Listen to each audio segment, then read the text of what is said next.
Hello and welcome to the JackCast, your Swansea City podcast. I'm Matt Barocco. I'm joined as ever by Steve Carroll. Afternoon, Steve. Afternoon. So, back to podcasts, back to defeats, Steve. We've got two to talk about this afternoon. First of all, what was an encouraging performance, and what did you make of the game at home to Leicester? Yeah, I think we were playing against a team that obviously have started the season really well. I think based on what we saw, probably one of the best teams we've ever seen at this level. You know, so many good players, and then you're looking at the bench, you're looking at strength and depth, and really they dominated the game, didn't they? So, which probably wasn't a huge shock. I think they are a class above everybody else, really. So, you know, I certainly wouldn't say too downhearted about it, but and there were positives, weren't there? Obviously, we did score.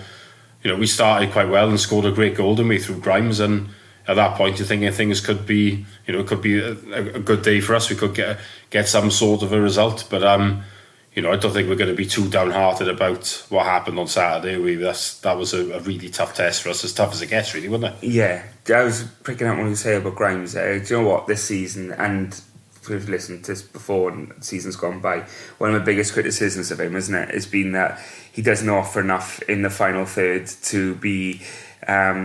he's not prolific in that final third. But he's reluctant to shoot, isn't he? Yeah, and he, you know, and quite often play that killer pass as well, the risky killer pass, because you'll see that it will sometimes lose possession, and with managers gone by, it was all about possession rather than, you know, trying to cut teams open repeatedly. And at this season, he seems like a man possessed. Like the amount of times he's getting shots away at goal, he's scored a couple of long ranges already. He's getting, and some of them as well, a couple of them being deflected. And I think it's the old saying, isn't it?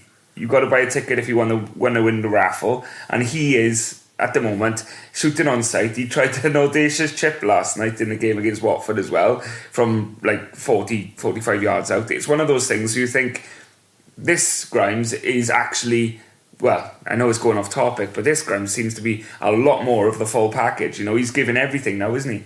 Yeah, I think it's always frustrating from my point of view with any player where, let's say now you're on the edge of the box, the space opens up and you just think, well, you know, why don't you have a go? Because, you know, if you get that opening, it's worth taking a punt. No one's really going to criticise you for doing it. If you're 20 yards out and, you know, with a little bit of open space, you decide to have a shot at goal. Because quite often, if you don't do that, the move will end up breaking down anyway, and you don't get anywhere. So, you know, I think it's learning about when the right time is to do it. At the moment, obviously, it seems to be paying off. If you look at the goal he did score against Leicester, then the ball just sat up nicely, didn't it? And because it was a clearance from a corner, there wasn't really any other options on. So you just think, yeah, have a go. And great connection. Probably will be one of our best goals, I'd have thought, this season, wouldn't it? And yeah, it gave us an early lead, but it was always going to be a challenge, I think, to hold on to it, wasn't it, as it proved?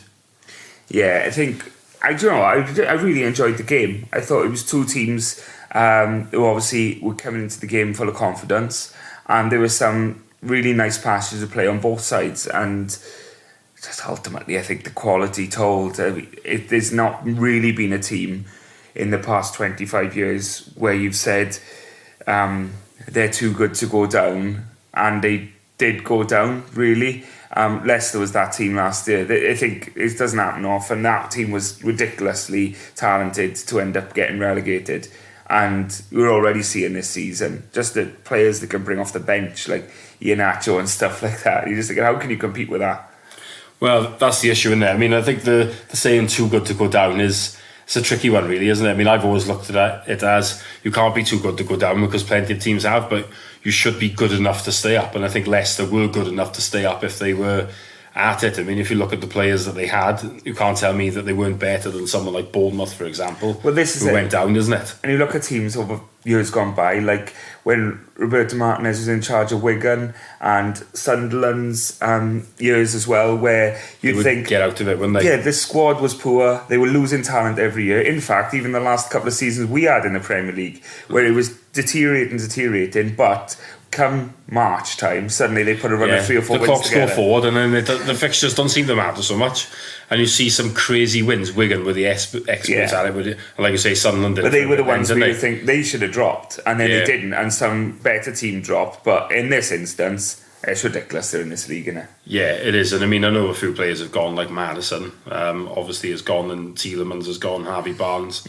But I mean, there's still a lot of players there who they paid a lot of money for, who are more than good enough, to, I would say, start in the Premier League when they inevitably go back up next season. They're not going to need, many signings, are they? No, they're not. They're going to probably need about 4 or 5 or something, Yeah. and maybe 1 or 2 might not even be regular starters. But a key thing they did was change the goalkeeper, because I think if Schmeichel had stayed there last year, that would have been enough to keep them up, I would have thought. Yeah. So, it was a weird one with him, wasn't it? Was a strange one. But maybe they've learned a lesson that they've signed a goalkeeper, obviously, and that has made a difference. But, I mean, they're good all over the pitch, aren't they? You look at their record, I think they've only conceded about 7 goals. They are one of the top scorers in the division, and, as you already said, they brought on Iheanacho, who would start for probably every other club at this level. Well, and most teams outside of the top 8 or 9 in the Premier League, Yeah. he's a good player. I just, they had 18, 19 players on the match day squad there who would have probably started for us. Yeah, I think so. That's what you're up against, isn't it? I think we know that when you come up against a parachute payment club, that there is a financial deficit there, and it is hard to compete with those clubs. But I think Leicester's like another level again, because they don't seem to have lost that many players, really, do they? And as we were saying, really, I think if they played to the best of their ability last year, then they wouldn't have gone down either. So, yeah, a strange one, really, with Leicester. But look, they could set records, I would have thought, if once they. But the question will always be in those situations: is if once you've won promotion, do you slack off? And that tends to make the difference. But I mean, if they don't, then there's probably nothing that they can't achieve record-wise this season, because they are an incredibly talented side, and they've already got an incredible lead, really, for this stage of the season. We're talking double points, so aren't we over 3rd place? Yeah, well, them and Ipswich, isn't it, at the moment? We're just storming away with it, and I think when you look at teams come down, quite often with the parachute payments, they have to get rid of their highest earners, and then they hoover up the best talent that's available in the Football League, or maybe pick up a few smart signings from abroad and a couple of Premier League youngsters. And we see that year in, year out, where like Southampton have done it as well. We did it when we came down. You have to, cut your cloth accordingly.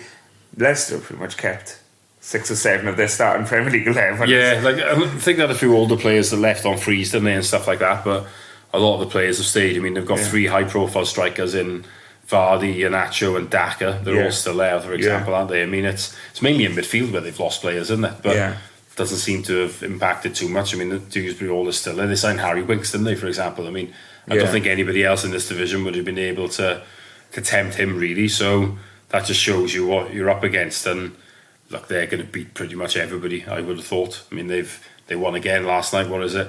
We played 13 games now, so 12, haven't they? Won 12 of 13. And on their other one, they lost, but it might just be one of them days where they couldn't score, isn't it? So, yeah, look, it can't be like, obviously not. This isn't a bloody Leicester City fanfare podcast or anything like that. But this is why you can't be downhearted about losing on that game. All you can hope for in that game is that you perform, and the fact that the crowd stayed behind to clap the players off at the end says all you need to know, really, about how the players stood up to be counted.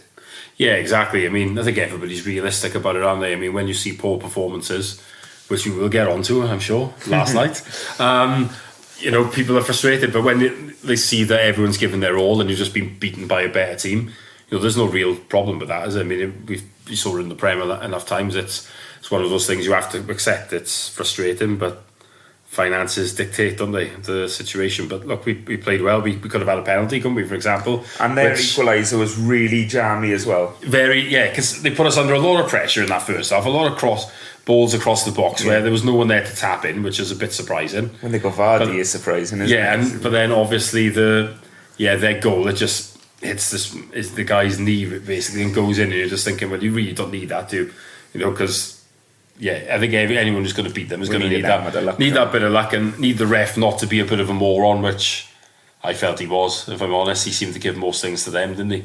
Sometimes you get to, and it's going to sound a bit whingy here, but when you get a team down here, we're not the glamorous, glamorous big club, whatever. Leicester are the glamorous club of this division, along with some 1 or 2 others. But you look at them and you think, when you come down here, you need those things. You say you need a fair ref, you need a rub of the green, and we had parts of the game was the rub of the green, and then you just look at some of the decisions the ref made, like even down to the minute detail of when Vardy got subbed and he stopped in the middle of the pitch and turned around and bowed to the East Stand or whatever after they were giving him shit. Yeah, but he made one or two others go off at the side, didn't he, as well? Pushing them off at the side, making sure players, didn't return to the pitch before the allotted time was come through and stuff. So he's really a stickler on those things. And I'm thinking, if that was like a Jamal Lowe turning around to bout, he'd get booked because he's delaying the restart of the game. He's not leaving the field to play at the closest exit and stuff. It was all these things where you're thinking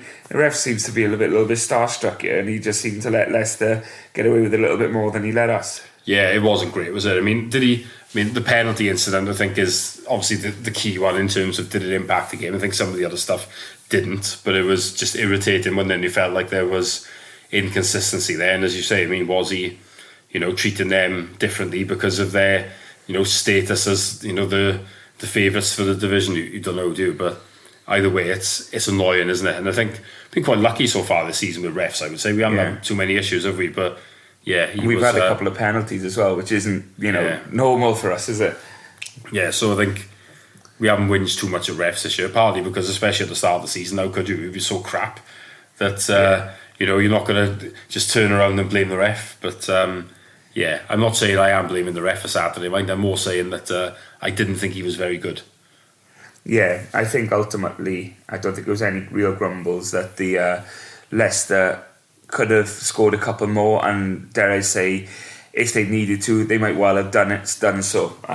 In the end, 3 was enough. It didn't really feel like a 3-1 game, but ultimately it wasn't too many grumbles coming away from it, which was nice. After going 4 on the bounce, 4 wins on the bounce, you're thinking, right, that international break, whether it's the good time for it or bad time for it, depends on whether you look at the form or the injuries that were piling up. But either way, when you come back from that then and you want to see something, it's fair to say we saw it against Leicester. We saw the hunger, the application, and we lost, but we come away thinking, fair dues. And we did have some chances. I mean, obviously the Cullen, thunderbolt that would have, could have taken someone's head off really, and then Darlin had the header, didn't he, from the resulting corner. I mean, there were chances in the game. I mean, we were under the cosh for long periods, weren't we? We've got to be realistic about that. Yeah. And they did dominate possession.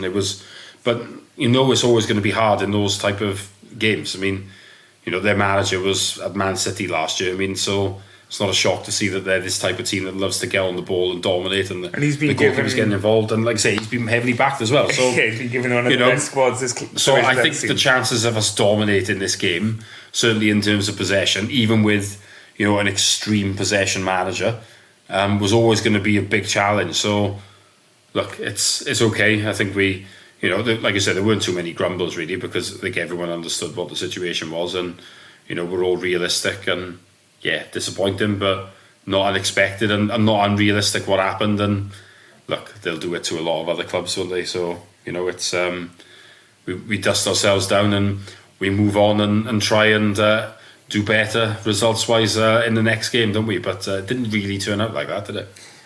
No, it didn't, and I think that's probably where the concern comes in from a lot of fans. It's easy to look at this and see it as a return to the way things were, a month or two ago, where we were just looking a bit abject, and that was again last night, wasn't it? Really, we didn't really put together many passages of play.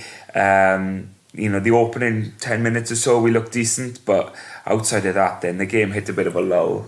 To be honest with you, I said this to you last night, I thought the game hinged on that very, very early Darlin chance. I think if we score that, and it's a sitter, by the way, there's every chance we regain the confidence that we had a couple of weeks ago, and we go kick on and we put in a better performance. But not long after that, I think the confidence in the application just drained away.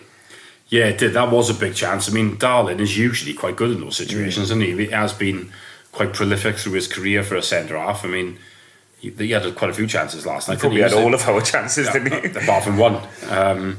He was a big threat, and he is a big threat in those situations. But you'll be disappointed with that one, because you've got to hit the target at least, haven't you, there? But it was disappointing when it did feel to me like our major threats were from set pieces. We weren't really creating anything from open play. No. We didn't seem to have a clue with it. I mean, I think I understand why the manager made some changes to the starting 11 because it is such a hectic league. I mean, one interesting point I've got really is that he didn't make changes on Saturday, so we played the same team that we'd played at Plymouth. I understand that because obviously we've been on a roll. Big break as well. So changing the team does seem as if something that isn't the wisest move necessarily. But I think the one thing I wanted to mention was that we knew that Saturday was going to be the harder game. I think that's obvious. So what I would have done Saturday rather than what last night would have been, I think maybe Jay Fulton should have played Saturday instead of Patino, and I think that maybe Patino should have played last night because it would have given us more of a chance to create openings. It didn't really suit us so much last night because we were looking more to be on the front foot and we had a more negative player in there, if that makes sense. Whereas on Saturday, you're going to be a bit more up against it, so someone like him would have been better suited, if you know what I mean.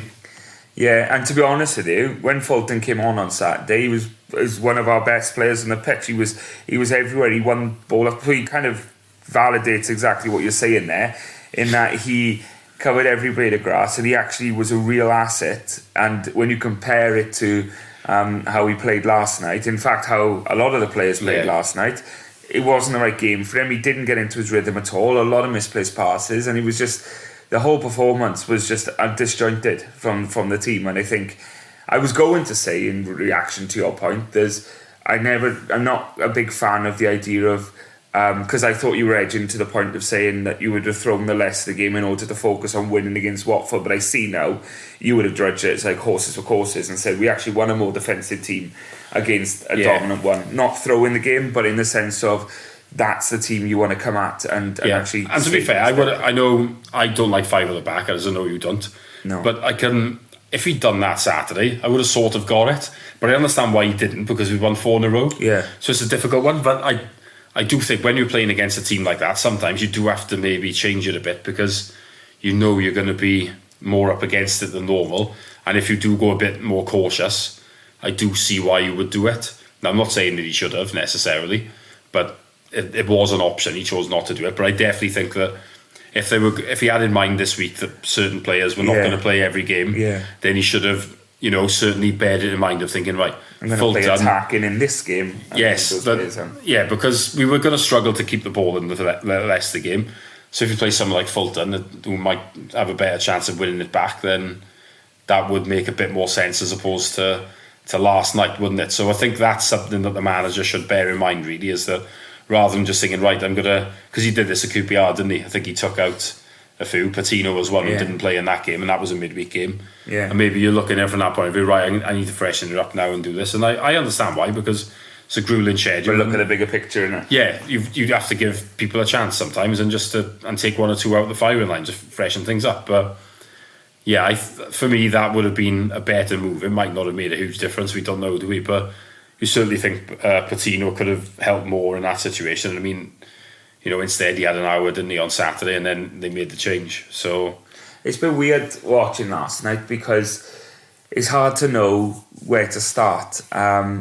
No one really come out of it, with glowing praise. A couple did better than others, but really, we struggled to get the ball through the lines, through midfield into the attackers. So they were starved of service. And secondly, when the ball did go up front, it wasn't sticking at all, was it? It was bouncing back, coming back, and it just ended up being a really scrappy, disjointed game from both teams, really. It didn't feel like we were talking before we started recording, didn't we? It didn't feel to me like either team bossed the game. But if I were to say this doesn't end a draw, someone does win this game, I would have said Watford probably just edged it. Maybe between a draw and a Watford win, somewhere for me there. Which speaks volumes considering how we played against Leicester a few days earlier. We really struggled to put anything on Watford last night. We had that early chance and a couple of speculative efforts and a disallowed goal. Yeah, I think what concerned me a lot was we were giving the ball away cheaply. We didn't often have enough options on the ball, and the other thing I didn't like was there was a lot of aimless lumping it forward from my point of view. Yeah. And I don't really like that. I don't mind if you decide to play a long ball because you think somebody could be like Lowe's running away or something. Yeah, there was the late one for Lowe, for example, where I saw it, you play the ball into a little bit of space, and someone that's quite quick can run onto it. I don't mind that so much, but some of them it did feel like aimless lumps, and like I'm going to win them. Yeah, I don't like to see that. I mean, something that annoys me in general is I think when we try and cross the ball into the box, and I'm thinking, unless it's a set piece like a corner or something where you've got someone like Darling going forward, I don't see the point. You're not going to win it in the air. You can't expect Yates to do it. Now, if Kukarevich comes on, I know he wasn't on the bench last night, was he? Because he's carrying a lock.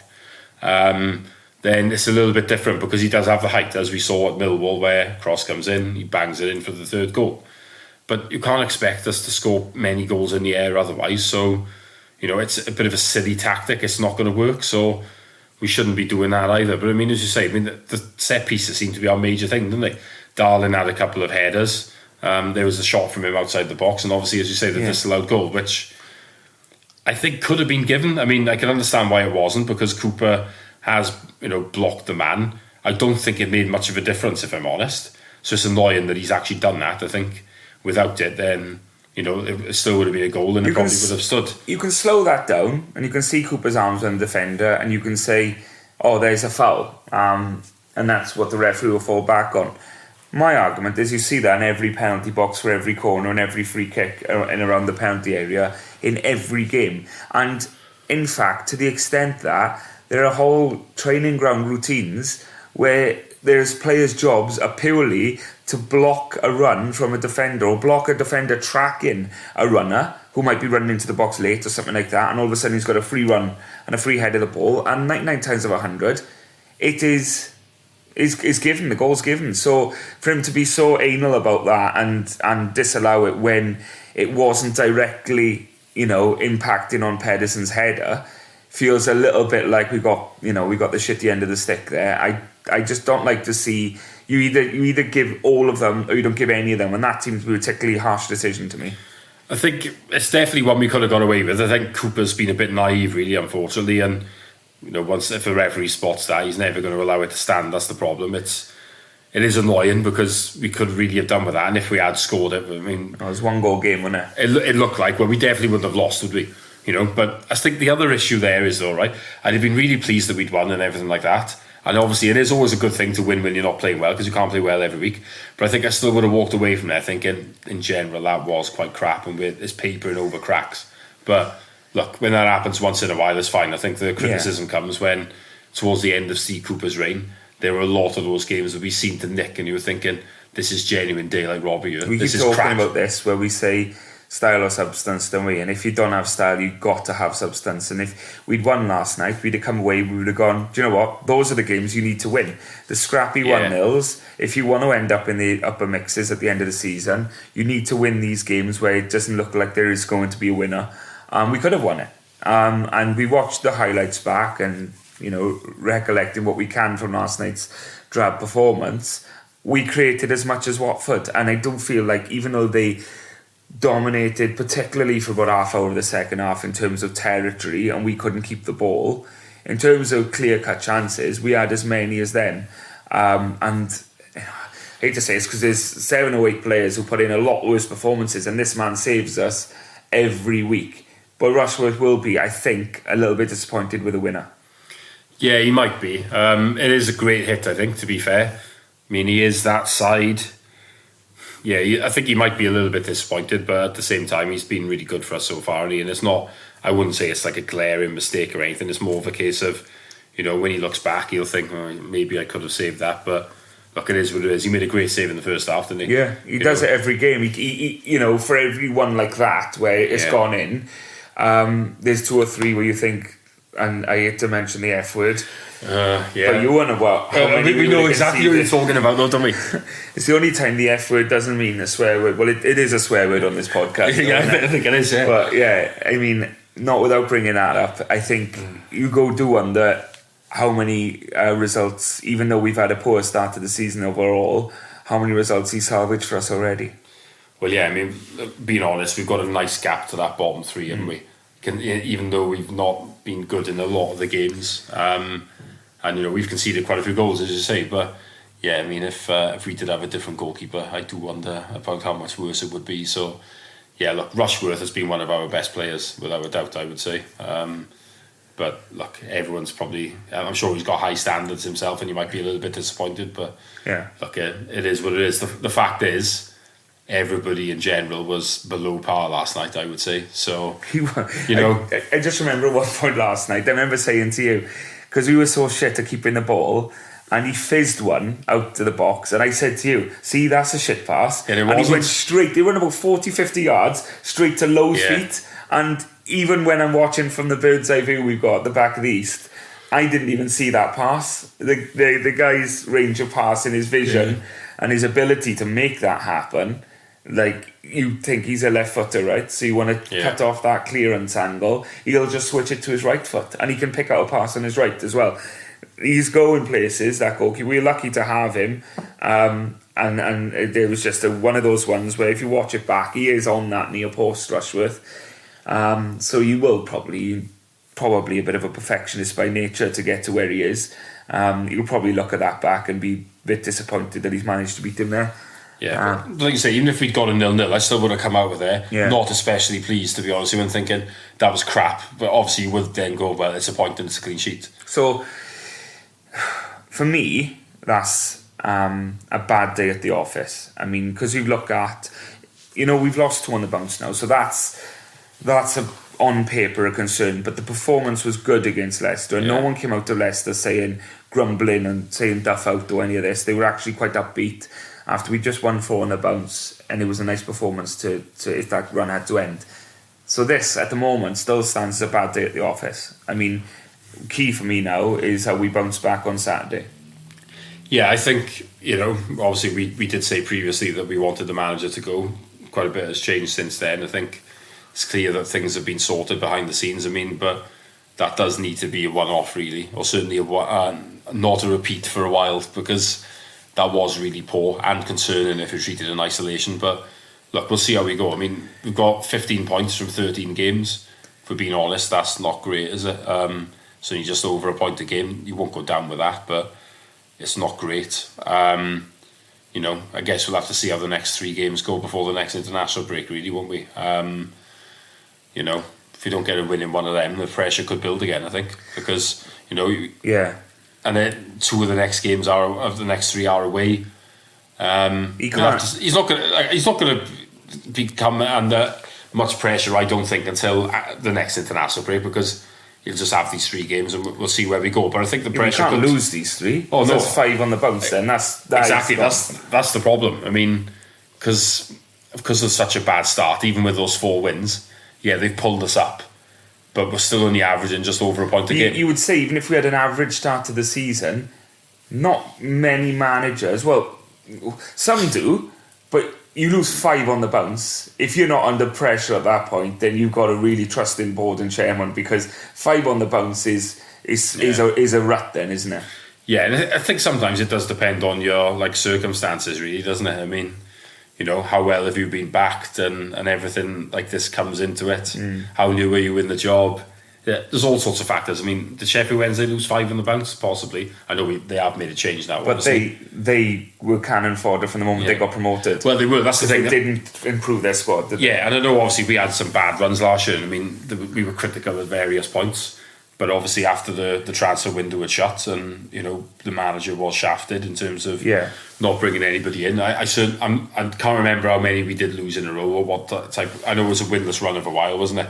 But I certainly think there was some slack cut because of what the circumstances were. I mean, I think if you're at a club that's, certainly if you're at Leicester and I think you lost 2 or 3 on the bounce, you'd come under pressure because of the players you've got. Whereas, down here it's not going to be that extreme, is it? But yeah, I think we've got to try and stop, haven't we, this feast and famine of runs of results from the last 18 months or whatever it is, because it is just getting ridiculous now. I love it when we go on these great runs of 7 wins in 9 or 4 in a row as we've just done, but we've got to then stop going on runs of 7 without defeat or anything like that. Can we just be like, we always seem to end up in that average mid-table position, but we get there in the most stupidest way possible. Can we just be a bit more... The foam table, we're either at the top or the bottom, aren't we? Yeah, we can't... I don't want us to be coming in and thinking things like, Christ, we're in danger of the drop here, we've got to sack the manager, or then thinking, we're pushing for the top. There's someone's going to poach this guy. I mean, it's because it's just getting stupid now, isn't it? We need to be a bit more, consistent, should we say? God, overall, you want us to be a bit more boring, then? Well, the Swans are never going to do that, are they? It's not in the DNA. But can we just not go on these like awful? Can we? I don't know. Rather than have no wins in 7, can we have 2 in 7 or something? It's not quite as bad then, is it? Yeah. And then pick up a bit. Maybe have 4 or 5 in the next 7. I don't know, but yeah, it's just. Because when you're on these bad runs or whatever, it doesn't have to make you feel down, and it's just the pressure builds and everything like that then. And people seem to be changing their minds then, and it's understandable why opinions change, because results are so bloody extreme. And I think with that, that's the thing, isn't it? Because you go from thinking, this man's got to go. We haven't won in 7 games. This is really concerning. Yeah, and the performances are crap as well. And we have different opinions on where we think this squad is at. And we've spoken about this on previous podcasts. But whatever you think the squad is, you don't win any of the first 7 and alarm bells are ringing. And, like I said, we spoke about this before. But when you then go from that to winning 4 on the bounce, you're thinking... And this is where the Duff thing really interests me, because if this was his first job and you had nothing to compare it to, you'd be thinking, we got another hot cold manager like Russell Martin, yeah, where he could instigate a run of great results back to back to back, and then he'll fall off the edge of a cliff and not be able to resurrect it. He can't stop the rot for weeks. But we saw him do this at Barnsley and Cheltenham. We may not have seen it happen, but we know it's happened at Barnsley and Cheltenham, where he's started really slowly and then picked up. So I'll be honest with you, Steve, I'm almost inclined to take the start of the season, those first 7 games, and say that was an awful, dreadful, slow start to his time here, and that's it. And I know there's going to be a lot of pushback on that, but in terms of, he's done it at Barnsley and then he kicked on. He did it at Cheltenham and then he kicked on. Here, it took an age and then we won 4 on the bounce. So if you were to look at that and say, that's Duff's bad start, then we've had win. Well, if we take the QPR game, it wasn't great, but we got to point out to that before the 4 games that we won on a bounce. And then we had a good performance in defeat against Leicester. This would be the first poor performance we've had since that QPR game where we got a point. So we need, for me, I'm not really kind of focusing too much on the start of the season.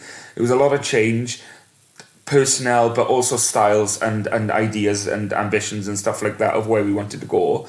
But I'm looking at Saturday now, and I think we need one or the other. We either need a good performance or we need a result, because that then would become 3 on a trot, and that then I wouldn't really have a defence for not being able to halt that slide again, This is the problem, isn't it? I think, he does tend to start badly, as you said, and it's improved then. You're never going to carry on winning consecutively. I mean, I was looking back to the record books for the fanzine, and there's not many occasions where we have won 4 in a row. I mean, there was last season. I mean, I think throughout the whole Premier era we didn't.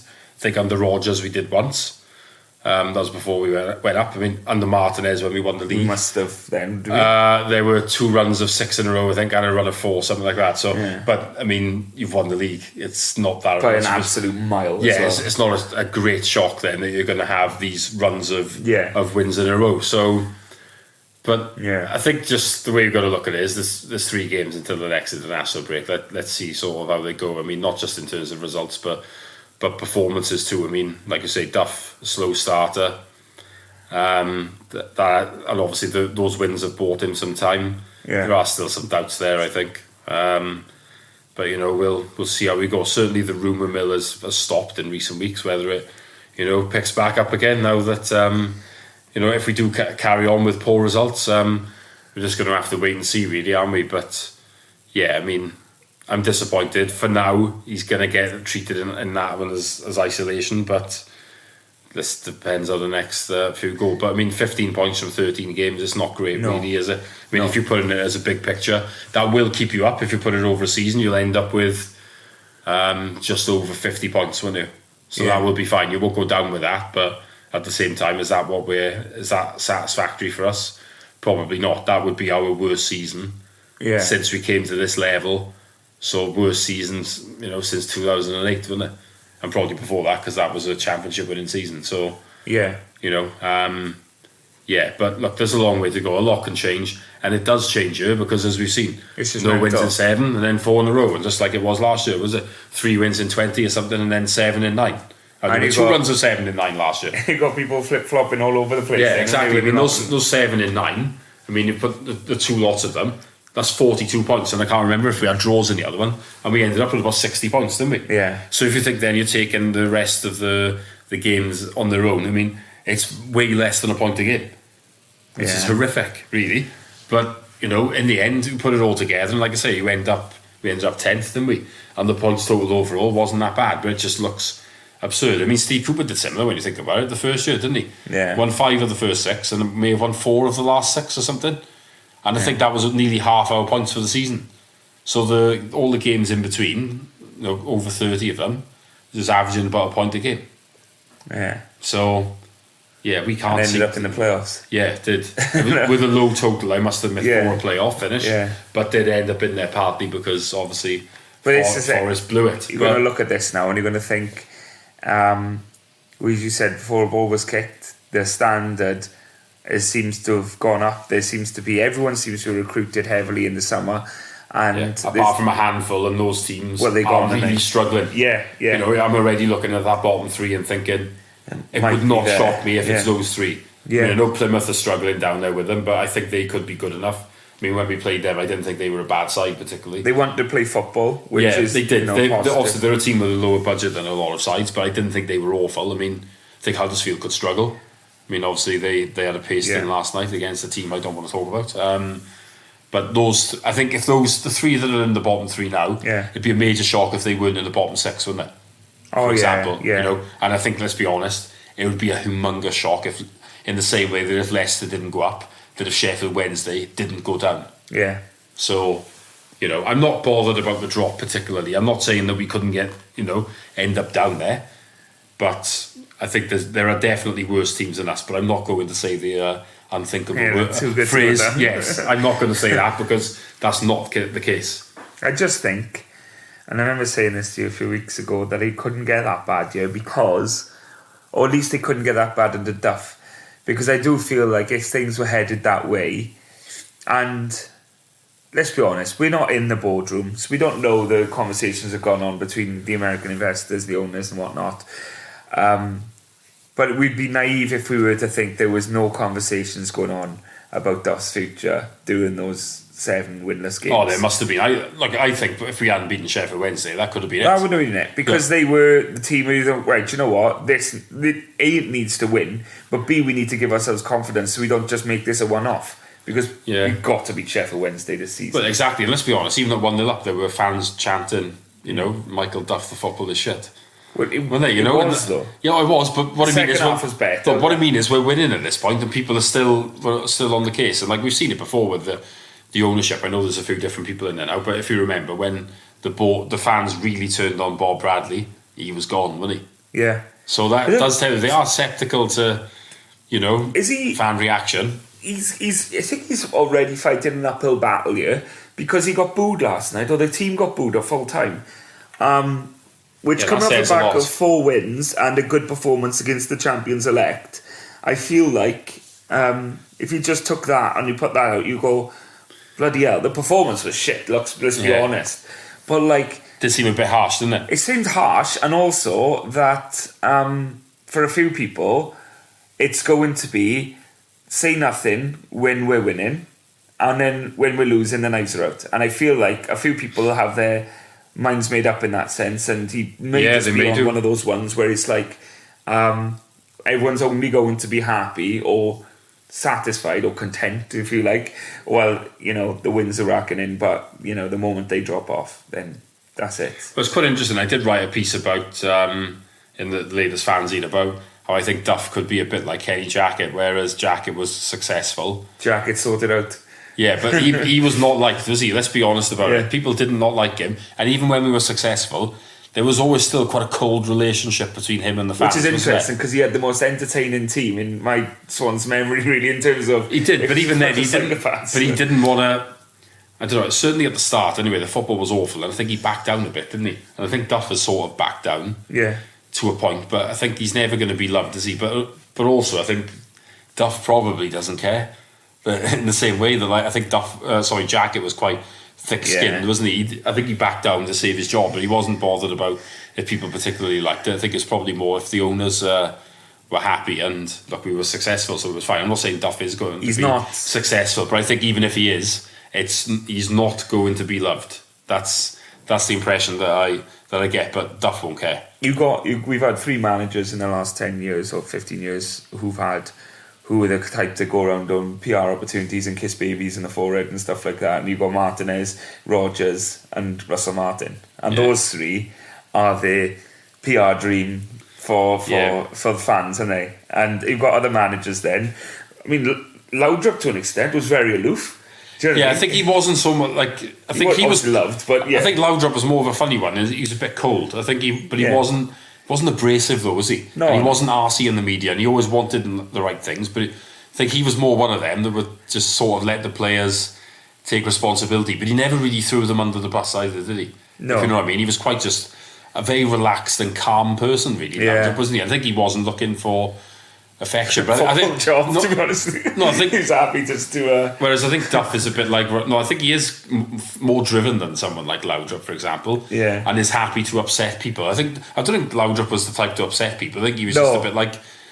I don't think it excited him so much, did it? I think he liked certain things. I know we're going to like hark back here now, but I do feel like part of the reason why his job and ultimately he was sacked was because players were feeling like we're getting sucked into a relegation battle here, and it just was not phasing him, and nothing was really changing. He was quite relaxed about it, I think he felt, we're good enough to get out. And we were focusing on Europa as well, weren't we? Yeah, we might. I'm not that was sure. A massive tangent going off here. I know. I'm not sure we'd have gone down under him, but this guy is a bit of a jacket, I think. If you know what I mean. As in, there was a bad start, it turned around, but I think the crowd on the jacket, if it had turned back and we'd been crap in the last year at the Vetch, then there would have been people on the case, wouldn't there? Because he wasn't particularly popular. So like when you don't play great football, it does show. If you don't win, then people are on your case, and I think maybe that's going to be similarly with Duff, isn't it? Similarly, if you go around stroking egos and telling everyone the best thing in the world and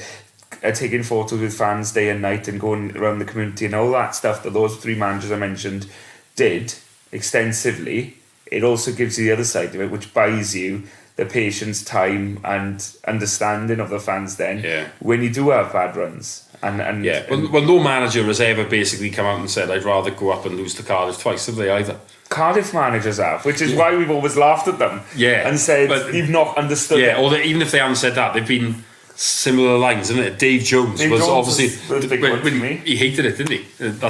I think I'm not sure if Dave ever played in a derby in his career and he made a mistake or something and took a boost for it. I think that's why he doesn't like them. So he really doesn't get it. Because I remember him actually mentioning it before, and the key thing is there, even if that's the case, don't bloody say it. Just you've got to give confidence. You've got to be saying it the other way. It's like, it's a chance for someone to be a hero, isn't it? You don't say, I know, you could be making a mistake and it'll cost you.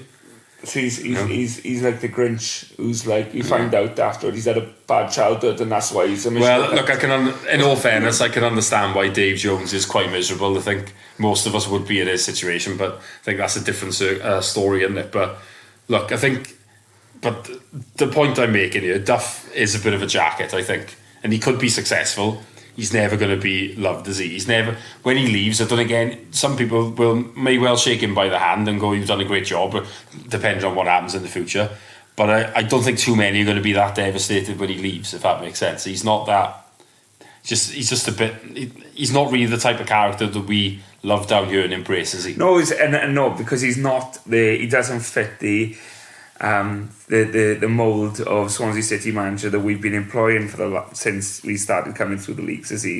He hasn't we have had that community feel, we've had that close-knit relationship, and we talked about playing beyond the sum of our parts and stuff. And exactly that is where we've excelled, and so he'll be judged on his success, and he'll live and die by his on-field success. And I've seen a lot in the last 4 or 5 games where I've been excited by what we can achieve on the pitch, but like you say, off the pitch, then you have that issue where you don't buy yourself the time because you're not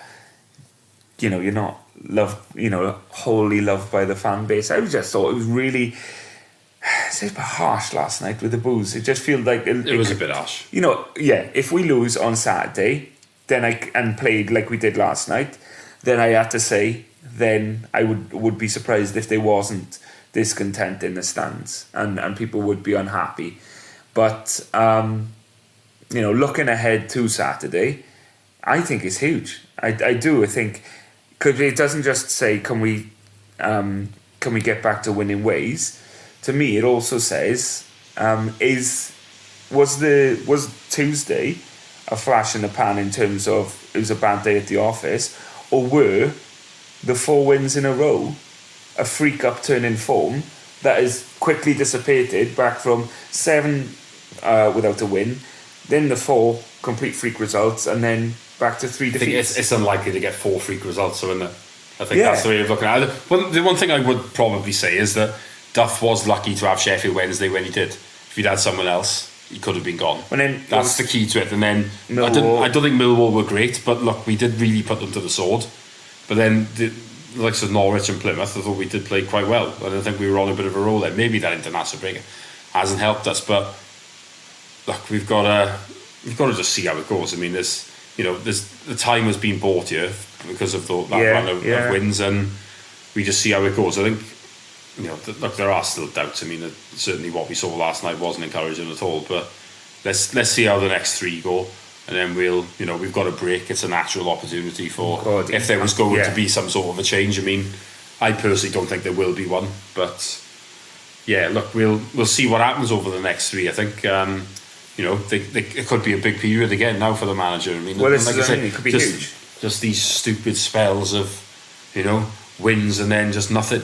It's got to stop. But I'd say out of the next 3 games, with 2 of them being away now, it's a real disappointment we picked nothing up from these 2. Yeah, just gone. But I would say we can pick up 4 points. I'd accept that from the next 3 games. Oh yeah, definitely. And anything more then leads me to confidence for the future, because that then says that this was just a little mini rut. I think if we don't get a win in the 3, that's very concerning, I would say. Because then you went to another run then of 5 without a win. So you've had 7 without, you've had 4 in a row, and 5 without. Again, it's this classic. I'll be honest here, I don't think he survives that. He might not. If we don't win, unless the performances are particularly good, and it just, for whatever reason you don't win, and that can happen, can't it? I mean, I think it's unlikely that you have 3 really good performances and don't win any of them. The chances of that are quite slim, aren't they? You might have the odd one where you play well and you don't get anything. We had a mental issue under Martin where we were panicking later on and throwing away wins, which was a real pain in the ass. But I can't see us going through a mental issue there now. It doesn't feel like we had a systemic problem early doors with him. We didn't want to play his style of play. He couldn't get us to play his style of play. I look at it now and I think if he can pick up a result on Saturday, I think the majority of fans will say, okay, then we go back and we carry on and we're back to supporting this team forward. But if we lose, there's pressure on the Sunderland game then. There will be pressure on the Sunderland game then. And then the Sunderland game will have the misplaced passes and whatnot, because you'll have that situation again then where you'll have the pressure and then you'll have that issue with when the fans don't help the players on the pitch, and every little misplaced pass will get concerned. But we don't have that Sheffield Wednesday game where you ever get a bit of a gimme to get you out of jail. But we've got to be realistic here. I mean, we've faced a few teams who are at the bottom already, haven't we? Yeah. I know we've got Leicester out of the way now, but we've played Sheffield Wednesday, we've played Queen's Park Rangers, we've played Plymouth. We haven't played the Ipswiches or the Southamptons and stuff like that. The Leeds we haven't played. And stuff, We haven't, Rotherham we haven't played. That's a team that's struggling that we've not faced yet. But the fixture list hasn't been too daunting yet, really. No. I mean, these 2 games now, I think were the first 2 that we faced. We have faced Norwich as well. And I was going to say the teams that are on parachute payments. And obviously that's meant to be a bit of a disadvantage, isn't it? So, look, we're going to have to see how things pan out, don't we? But we have got some... we have faced some of those teams at the bottom, and look, we'll see how it goes. We know this is a funny league, don't we? I mean, I wouldn't have been too shocked if the Swans had somehow put in one of the performances of the season and won on Saturday, and then turned up the stinker and lost last night. That would have been typical. Yeah, exactly. That would have been exactly what happens if you look back to the later years in the Prem. When we had around, I think when Carvalhal came in, I remember thinking, we're bottom, we've got Liverpool and Arsenal at home on the horizon, how the hell are we going to get any results here? We somehow end up winning both. It seems to be what we do, and then you lose to someone crap and throw yourself into trouble. So you do never know with this division, and who the hell would have said we'd have won 4 in a row? Because like I said, that's hard to do no matter what level you're at. And yeah, to win 4 in a row after losing 7, the odds in the bookies would have been enormous on that. So we don't know, do we? We've got to just wait and see. Hope that last night was a one-off, and hope it doesn't happen again. But look, well, you know, as the games go on, you just make your decisions based on what you see, don't you? And obviously we're making our decisions now based on 13 games, is it, I think? And obviously, so, you know, we have seen a lot more bad than good, for being honest. But obviously last night was bad, but that's the first time in a while, because we love these peaks and troughs, don't we? So, yeah, we'll see, won't we? It won't be an easy game at Blackburn, but, you know, it is, in this league, anyone can beat anyone. It's the old saying, isn't it? And I think Blackburn are certainly that type of team as well. Yeah, they're that sort of team as well, where they go every to be honest, in most seasons I look at Blackburn and go, oh, this might be the year they go back up, and then they fall off the edge of a cliff. Yeah, so I don't know what their situation's like, but it wouldn't shock me if they're sort of similar to us, with good and bad runs, and the type that can beat anybody or lose to anybody. So I'd stay clear of it in terms of accumulators. That's what I would say. Well, yeah, if they just won a game, you put money on them to win the next. But if they were on a run, you'd never know. I think with us, I can see us putting in a performance on Saturday. I hope I'm right, because it's huge. Because if you can't get a performance on Saturday, as I said, there's alarm bells then. And I think it'll be enough to get a result. I'm not daunted by playing Blackburn. I think we can beat them. If we play like we did the last 4 or 5 games, apart from Tuesday, I think we can beat them up there. Do you think so? Yeah, I mean, you're probably like thinking, you're worried about Saturday now because of last night, right? Yeah.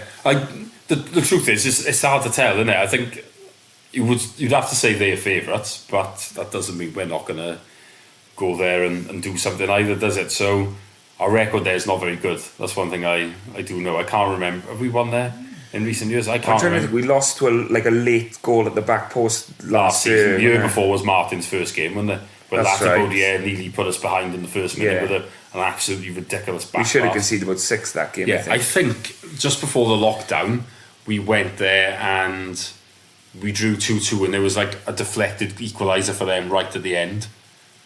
I'm trying to think. During the full lockdown season, we must have played them.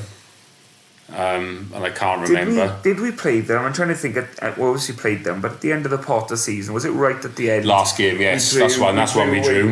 Yeah. And then I remember the once we played them in the Prem, Yakubu scored 4. We lost 4-2. And I remember coming out of there with it absolutely seething steam coming out of my ears because the defending was so bad. And we'd lost to a team that were pretty much booing their own players because Steve Keane was in charge and they hated him. Didn't Leroy Lita score one of his only goals for us that day? Yeah, he scored a cracking goal. It was a lovely move and then cross in. But yeah, I don't know how we did do in that lockdown season up there. Actually, something's telling me we had a draw and there was a penalty scored by somebody. No, it must have been AU.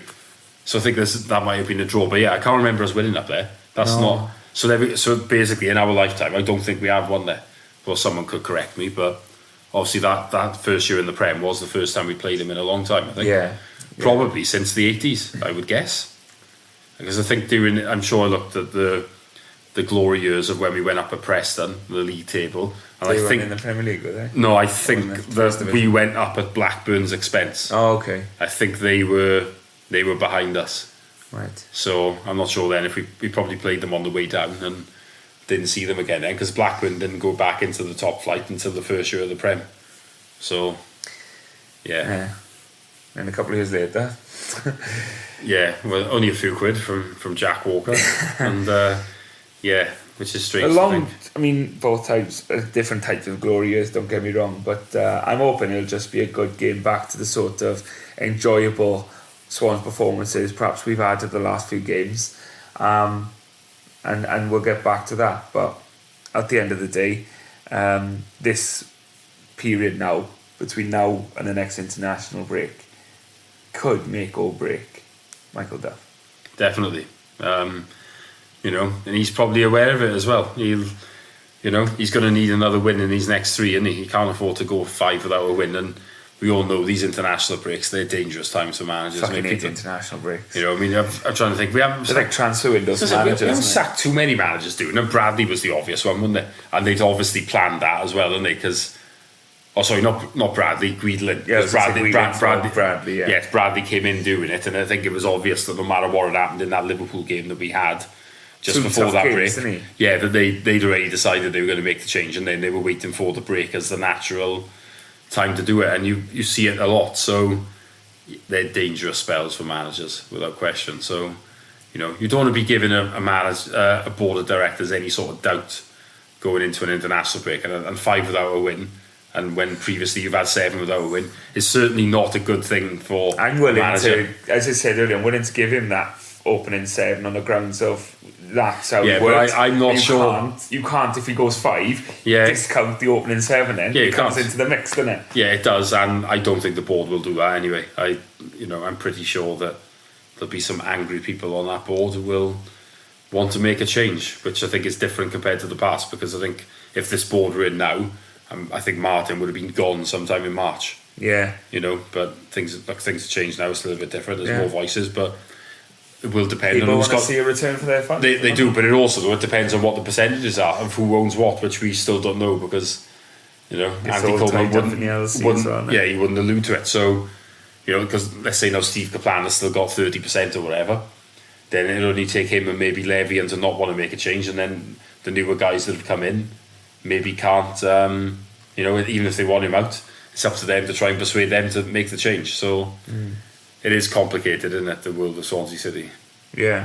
I was going to ask you about the meeting the other night, but that kind of feels like it's by the by now. Cause was there any great revelations from that? I think from Andy Coleman's point of view, he did talk quite well, and he said that don't judge me on what I say, judge me on what I do, because Nigel from A Touch Far Vetch basically said, this is the 3rd person or 4th person that sat down in front of me, said, why the hell should I believe you're any different? Which is since the Americans and which is a completely fair comment, and he said the correct thing, which is judge what I do, not what I say.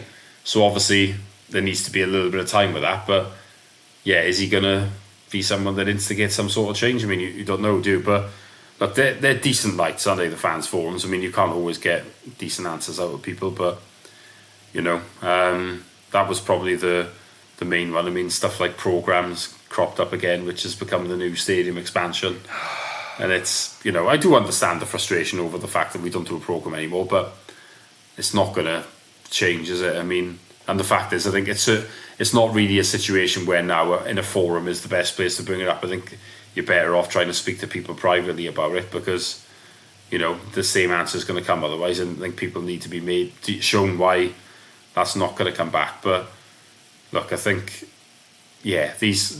some forums are better than others. It depends on some of the questions, doesn't it, sometimes? And I mean, who's on the panel and stuff like that. But I mean, the supporters trust chair was a completely empty one, really. I mean, there was someone sitting there, I can't remember what the name was, if I'm honest, but if one for Kevin Johns, they wouldn't have been asked a question. I mean, that probably shows now, doesn't it? It's apathy now, isn't it? It is, I think, because of what happened with the vote. I mean, the membership numbers aren't even on the website. I think it was always going to go one or two ways, wasn't it?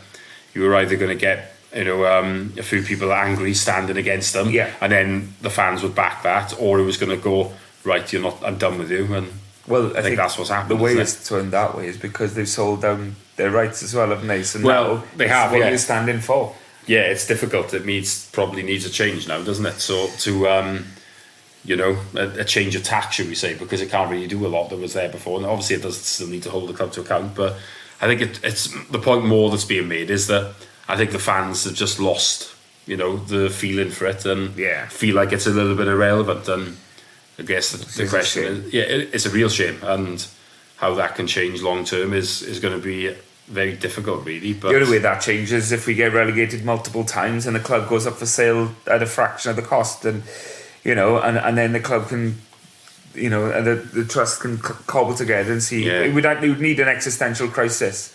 Swansea City's future in jeopardy again, but it would. But it feels like that's not going to happen. Yeah, it's just a difficult one really now, isn't it? But I mean, I'm sure it still could change potentially in time, but it is difficult, and you wonder as well, I suppose, what the real issue is.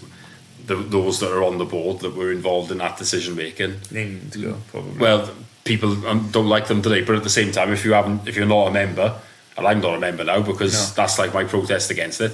You can't vote for other people. In there either. And not just that, you need people who want to do those roles. Yes, you do. Which is a big problem. So it's difficult, isn't it? But what realistically, what can you do? But look, the forum was good. I think Watson spoke a lot and was talking about what he's doing. He is on about moving down here, which is certainly a good thing, I would say. There was nothing from that on Duff. But yeah, Someone should have asked Duff. Look, I was tempted, I think, but I think the issue is when you're on a good in the face. You might have done. I think from my point of view is when you're on a good run like that, you don't really want to rock the boat too much and cause issues. I think if we'd been on a bad run, I think the knives may have been out and I may have been a bit more forceful in the end. The question I decided to ask was about the Cardiff game and about all the rules and how strict it was and why was that the case. And yeah, I didn't really get much of an answer back. Coleman just said he hadn't been here long, wasn't aware of what it was like previously and how it had changed, but said he would come back to me on it, whether he will or not. I don't know. Probably have to ask the question again and find out. But but look, I think if anyone does want to go through what was on the forum, then my Twitter account is, or X I should say now, and it's probably the place to have a look really. So I covered most of it. Oh, we are. Well, let's end on something positive because we always end on something positive. So what from Swansea City can you give me to end this podcast with? It's not long till the next international break, and Wales had a good result last time. So what can I end on? Look, you're going to sing the Wales Away song. You can close with the Wales Away song if you want. No, I'm not going to the next one, so maybe I can't. But look, I think the way we've got to look at it is hopefully last night is one result in, or certainly a performance in isolation. We'd seen that was the worst in 5 or 6 games. So look, let's see what happens. But we don't know. But at least there's no more Tuesday night home games until February because they're not always the best, are they? And that one is against Winter Leeds. Tuesday night games, fucking shit. Yeah, exactly. And like I said, the next one's against Leeds. So and Swansea Leeds tends to be good games. Yeah, the crowd will be up. So that's one. When's that? February. Yeah, it's a while off yet. So I know it could likely be a crap night or whatever weather-wise, but look, people will be up for that, won't they? Yeah. They will bring a full crowd. Because that's often the thing with a Tuesday night, isn't it? The opposition never bring much. And I'm not criticising because it's grim, isn't it? I mean, Norwich especially didn't bring many, did they? But look, when we in those situations, it'll be better, won't it? I mean, and who the hell knows where both of us will be at that point? Yeah, exactly. The way we're both playing at the moment, it could be so anything. Look, and I mean, I think realistically, people are not huge fans of Tuesday night, so you've only got to look at the empty seats behind the goal to tell you that, really, haven't you? So, yeah, look, we haven't got another one of them this year, so I don't think anyone will be too devastated about that, will they? Let's end on that. No more Tuesday nights, no more cold Tuesday nights in the miserable weather for the winter. But we have got one, a cold Tuesday night or Wednesday night at Stoke, haven't we? So that's still go to that. Oh, I won't be. But that's, I just felt like I had to say that because it's obviously the ultimate of grimness, isn't it? And it's in December. Yeah, it's a true test of Duff's ability is if he can do it on a cold Tuesday night in Stoke. He'd probably love that. It sounds like his bag, to be honest with you. Yeah, no, and Cheltenham's not that far for the way home from there either. He can get dropped off, so he hasn't got to do the full grim journey home either. It's not even a big journey for him. There we are. Okay, thanks for listening to this podcast. We'll be back. When will we be back? We should be back next week. Next week. We haven't got a midweek game next week, have we? We haven't got another like I said, there's no midweek game at all now until the end of November, so ideal. So we'll be back next week looking at the Blackburn game and hopefully we'll have some more positive football chat for you. But until then, from myself and Steve, thanks for listening. Bye-bye.